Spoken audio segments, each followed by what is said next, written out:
12월 22일 월요일. 다시 일어선 조정 선수.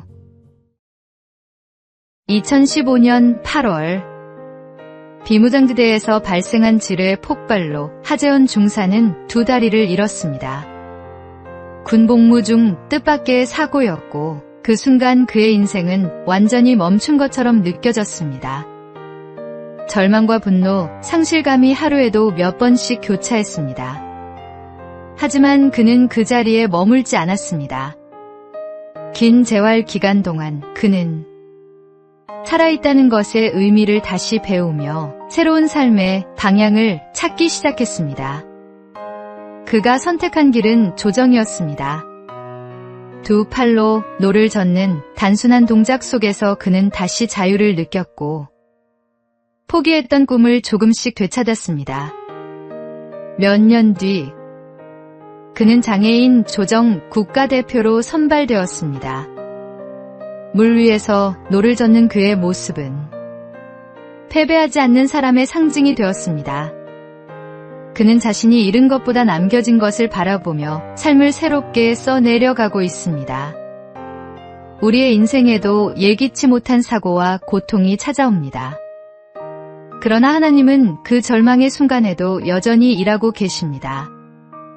넘어진 자리를 부끄러워하지 말고 그 자리에서 다시 일어서는 믿음을 가지십시오. 하나님은 바로 그때 우리 안에서 새 힘을 일으키십니다. 오늘의 말씀. 의인은 7번 넘어질지라도 다시 일어나려니와 악인은 재앙으로 말미암아 엎드러지느니라. 오늘의 만나. 하나님께서는 우리가 넘어진 곳에서 새로운 시작을 허락하십니다. 오늘도 주님의 힘으로 한 걸음 더 나아가십시오.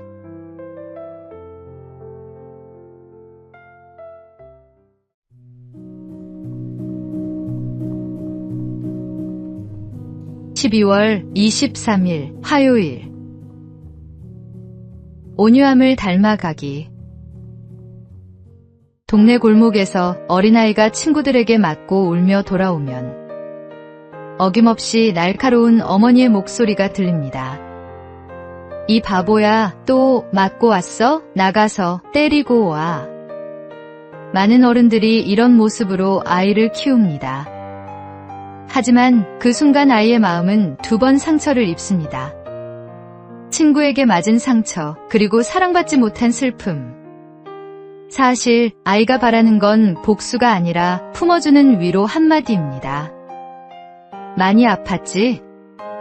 괜찮아, 엄마가 있잖아. 그 말 한마디면 아이는 다시 웃고 세상을 따뜻하게 배우게 됩니다. 그런데 우리는 종종 어른이 되어서도 똑같은 실수를 합니다.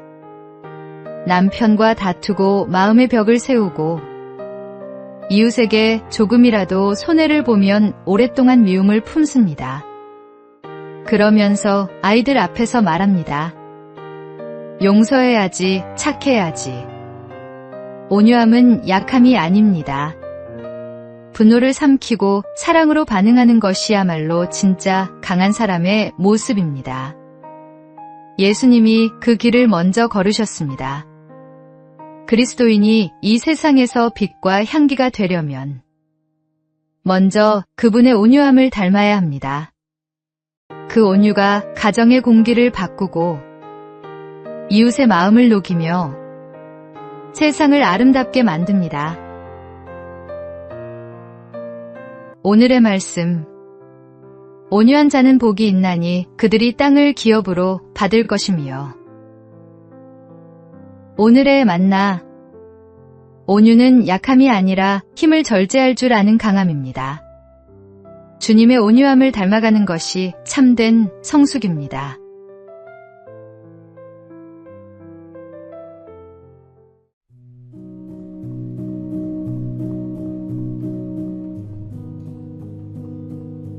(12월 24일) 수요일. 크리스마스실의 기적. 덴마크의 한 작은 마을.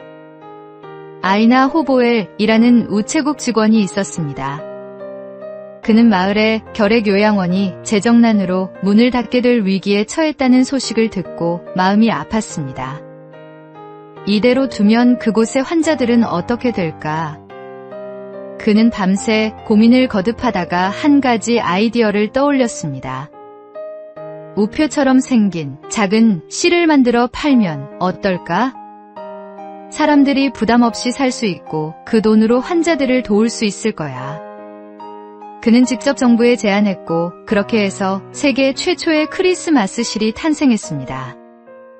사람들은 기쁜 마음으로 실을 사서 성탄 카드에 붙였고 그 따뜻한 마음들이 모여 요양원은 다시 문을 열 수 있었습니다. 그 후로 덴마크는 결핵 사망률이 세계에서 가장 낮은 나라가 되었습니다. 작은 사랑의 실천이 한 나라의 역사를 바꾸었습니다. 사랑은 크기가 아니라 마음의 방향에서 시작됩니다.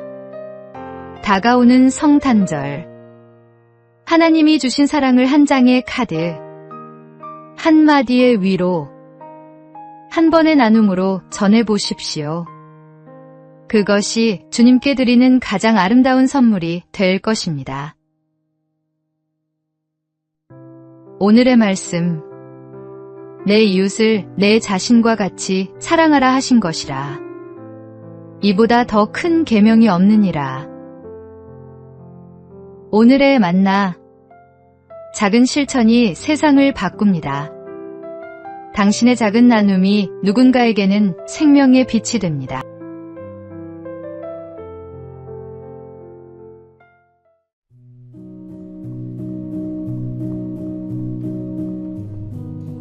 (11월 25일) 목요일.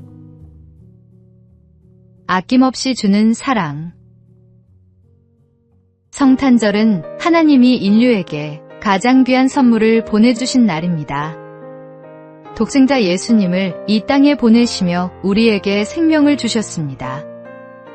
하나님이 세상을 이처럼 사랑하사 독생자를 주셨으니 그 사랑은 오늘날에도 우리 가운데서 계속되고 있습니다. 지난 8월 한 아버지가 그 사랑을 실천했습니다. 아내를 먼저 떠나보내고 홀로 아들을 키워온 60대 문주환 씨는 갑작스러운 사고로 세상을 떠나면서도 생명을 나눴습니다. 평소 지갑 속에 장기기증 희망등록 카드를 넣어 다니며 언젠가 다른 생명을 살리는 일을 하고 싶다고 말하던 그였습니다.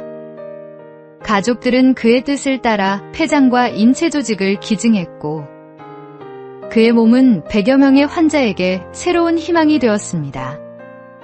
하나님이 독생자를 아낌없이 주셨듯 한 아버지도 자신의 생명을 나누었습니다.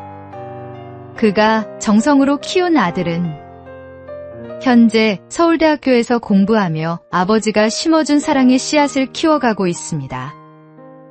이번 성탄절, 우리에게 생명을 주신 예수님의 사랑을 기억합니다. 그 사랑이 한 아버지의 마지막 선택을 통해 수많은 이들에게 전해졌듯이 우리도 누군가의 삶의 빛이 되기를 소망합니다. 진정한 사랑은 자신을 내어주는 것임을 다시 한번 되새깁니다. 오늘의 말씀. 하나님이 세상을 이처럼 사랑하사 독생자를 주셨으니 이는 그를 믿는 자마다 멸망하지 않고 영생을 얻게 하려 하심이라. 오늘의 만나. 하나님은 우리에게 독생자 예수님을 주셨습니다. 우리에게 생명을 주신 그 사랑을 기억하며 우리도 누군가에게 작은 빛이 되기를 소망합니다.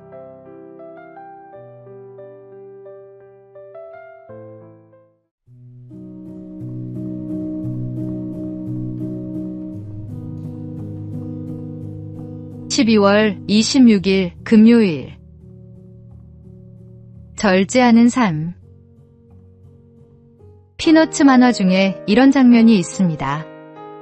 찰리 브라운이 저녁 사료 2그릇을 들고 와서 스누피에게 말합니다. 내일 하루 종일 집에 없을 거야. 그래서 내일 먹을 것도 함께 준비했으니까 한 그릇만 먹고 다른 한 그릇은 내일까지 남겨두는 거야. 스누피는 고개를 끄덕이며 첫 번째 그릇을 깨끗이 비웠습니다. 그러나 지붕 위에 누워 잠시 눈을 감자 눈앞에 자꾸만 그 남은 한 그릇이 아른거렸습니다. 결국 그는 유혹을 이기지 못하고 남은 음식까지 개걸스럽게 먹어치웠습니다. 그리고 만족스러운 얼굴로 이렇게 중얼거렸습니다. 먹고 나니 기분이 좋군. 만약 아직도 내일이 오지 않았다면 그땐 나 자신이 싫었을 거야. 우리 시대는 오늘을 즐겨라라는 말이 너무도 자연스럽게 들리는 세상입니다. 욕망을 따라 사는 것이 당연한 것처럼 포장되고 절제보다는 쾌락이 지혜처럼 여겨집니다. 하지만 주님은 우리에게 이렇게 말씀하십니다. 누구든지 나를 따라오려거든 자기를 부인하고 자기 십자가를 지고 나를 따를 것이니라. 진짜 자유는 하고 싶은 대로 사는 데 있지 않습니다. 죄를 합리화하는 자유는 결국 스스로를 묶는 사슬이 됩니다. 그리스도 안에서 자기를 다스리는 삶, 그 안에서 누리는 평안이야말로 참된 쉼이며 진정한 자유입니다. 오늘의 말씀, 예수께서 제자들에게 이르시되 누구든지 나를 따라오려거든 자기를 부인하고 자기 십자가를 지고 나를 따를 것이니라. 오늘의 만나, 절제는 자유를 빼앗는 것이 아니라 진정한 자유를 주는 것입니다. 주님 안에서 자기를 다스리는 삶을 살아가십시오.